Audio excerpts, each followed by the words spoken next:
के माल हो मर्डर हो जाई, पटेल जी के माल हो मर्डर हो जाई। जान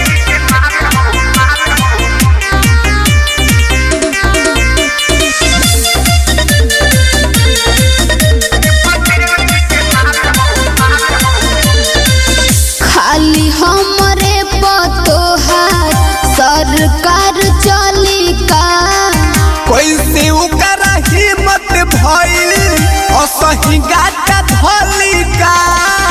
खाली हमरे पतोहार सरकार चली का, कैसे ओकर हिम्मत भइल असही गाटा धली का।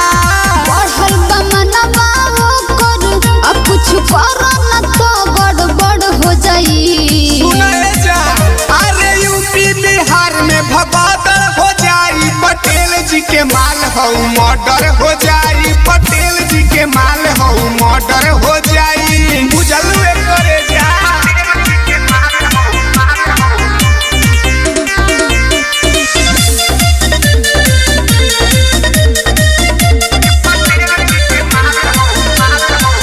देत बाटे धमकी हमके ले हब टांगवाई रे, मोहित मनोरंजन के हाथे पिटाई रे। देत बाटे धमकी हमके ले हब टांगवाई रे, मोहित मनोरंजन के हाथे पिटाई रे। सोनू नीरज को दयासन ओकर देहि में जड़ थर थर हो जाई। सुना अरे यूपी बिहार में भगदड़ हो जाई, पटेल जी के माल हो मर्डर हो जाई, पटेल जी के माल हो मर्डर हो जाई। जिया हो पटेल जी।